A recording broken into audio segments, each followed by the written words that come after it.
नमस्कार मंडळी, मी वैशालीज आरके किचनमध्ये तुमचे स्वागत आहे। आज आपण बनवणार आहे हॉटेलमध्ये मिळते अशी पनीर क्रिस्पी। त्यासाठी आपल्याला काय करायचं आहे तर पनीरचे असे क्यूब करून घ्यायचे आहेत। जसे तुम्हाला आकार आवडतील तसे करून घ्या। त्यामध्ये थोडंसं चवीनुसार टाकायचं मीठ टाकलं आणि आपल्या पनीरला बाइंडिंग येण्यासाठी अर्धा चमच कॉर्नफ्लॉवर, अर्धा चमच मैदा आणि अर्धा चमच तांदळाचं पीठ टाकायचं आणि असं फक्त याला बाइंडिंग हलक्या हाताने बाइंडिंग आलं पाहिजे असं करू। पाण्याचा शिंतोडा द्यायचा, थोडं टाकूया आपण काळी मिरी पूड, तळून घेऊयात।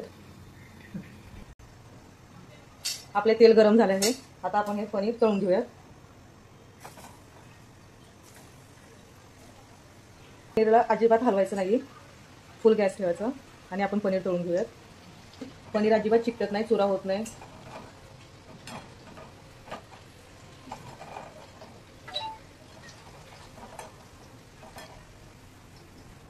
आपलं हे पनीर तळून झालं आहे। आता आपण ग्रेव्ही बनवूयात।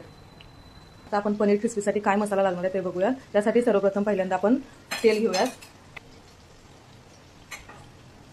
त्यामध्ये आपण लसूण टाकूयात। लसूण थोडा जास्त घ्यायचा म्हणजे स्मोकी फ्लेवर येतो। त्यामध्ये टाकूयात आपण थोडा कांदा, शिमला मिरची, गाजर आणि कोबी। हे आपण 1-1.5 मिनिट फक्त परतून घेऊया। आता आपण यामध्ये घालूया थोडी हिरवी मिरची, तिखट जसं तुम्हाला आवडेल असं टाका।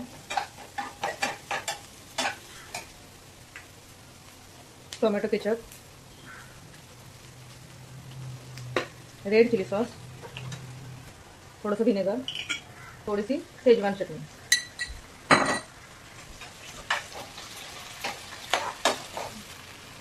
लास्टला टाकूयात सोया सॉस। तुम्हाला किती ग्रेव्ही बनवायची आहे तेवढं पाणी टाका। हे अर्धा ग्लास पाणी घातलं। हे 1 मिनिट शिजवून घेऊयात।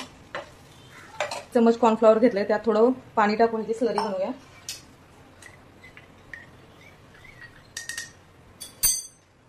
आणि आपल्या ग्रेव्हीला थिकनेस पण येतो। आता हे घट्ट येईपर्यंत उकळून घेऊया। वरतून थोडं मीठ टाकूया, आपण मीठ टाकलेलं आहे पनीरला पण। थोडं आपण हे क्यूब तळून घेतले ते टाकूया।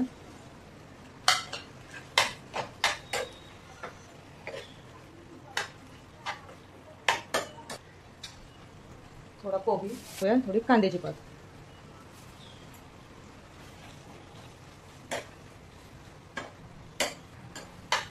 आपली पनीर क्रिस्पी रेडी झाली आहे, हे बघा। आता आपण हे काढून घेऊयात। आपण आता हे काढून घेऊया प्लेटमध्ये।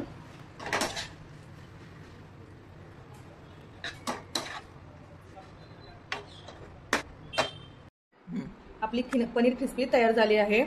आवडल्यास नक्की करून पहा। लाईक आणि शेअर आणि सबस्क्राईब करायला विसरू नका। धन्यवाद।